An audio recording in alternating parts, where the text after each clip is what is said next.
Hey there, mentors. Melissa Igo here, just wanting to share with you our closure meeting training via PowerPoint in the essence of time for you and for the end of this school year.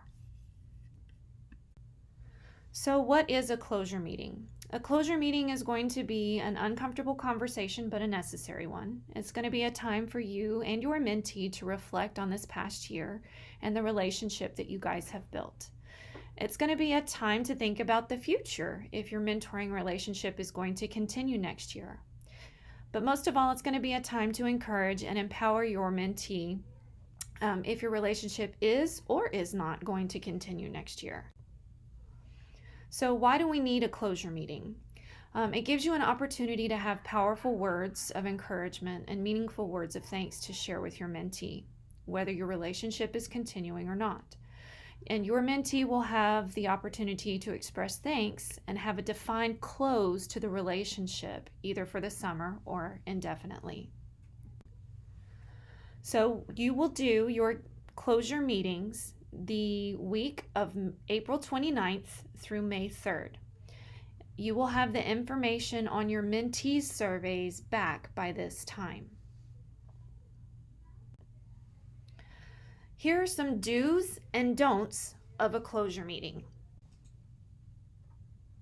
Don't number 1. Don't overpromise. Your motives may be pure and honest, but don't let the discomfort of the moment cause you to promise something that you're not 100% confident you can follow through with. Example, I'll see you this summer, or we'll stay in touch, or oh, I'm sure we'll see each other around. Do number 1. Do acknowledge that the relationship has potential to continue. If you and your mentee have elected to return back together the next year, an example of this might be, if I'm back and you're back next year, wouldn't it be great if we get to see each other again? And if your relationship is ending, we could see each other around town sometime. If we do, please make sure to come say hello. Don't number 2. Don't shy away from saying goodbye. Not saying goodbye can cause long-lasting emotional trauma to a child.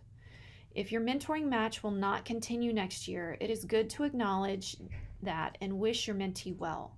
Assure them that it is okay that you will not be going together in the future as mentor and mentee, but encourage them to keep going, dream big, work hard, and reach their goals.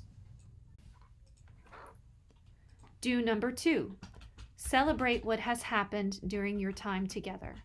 Affirm what they have done to make the relationship work. List all the things you enjoyed doing this past year together. Each share your favorite time together. Celebrate good things and normalize the act of saying goodbye and a feeling of sense of loss. You can present them with keepsakes from your time together that remind them of the positive experiences.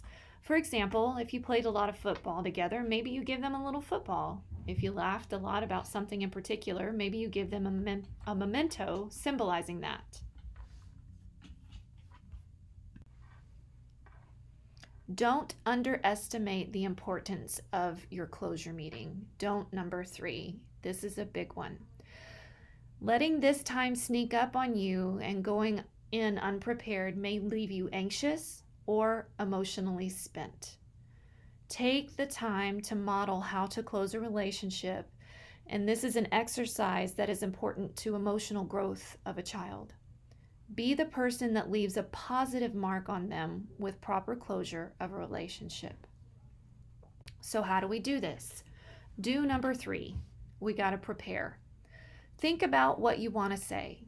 Take time to write down some notes. We don't want you to walk away thinking, oh, I wish I would have told him that, or I wish I would have said this to her. Give your words some thought. Make sure to affirm your mentee with the growth that you have seen in them. Tell them how much their friendship has meant to you, and encourage them to keep working towards their goals and dreams. And this is for if your relationship is ending or if your relationship is continuing. So here are some ideas for your time together in your last week. Write a note to each other to keep. Share a small gift with your mentee. Make an activity together. Play your favorite game together. But most of all, have a good time. We want to give you a way to stay in touch with your mentee, or if your mentee would like to stay in touch with you. And here's a way that we can do this. If you would like to stay in contact with your mentee, they can email us at yetprogram@alvinisd.net with your name. And we can forward the email to you, and you can respond back through that same email. Feel free to write a note to your mentee's parents. We will gladly mail them that note from you. If you wish to share your contact information with the child's parents, please notify us and we can send it to the parents. Most of all, mentors, we want to say thank you. You guys have gone above and beyond in everything that you have done. The first year of this program has gone beyond our imagination, and we could not have done this without each and every one of you. We want to thank you for your commitment, your passion, your persistence, your enthusiasm, and most of all, your watchful hearts over these students.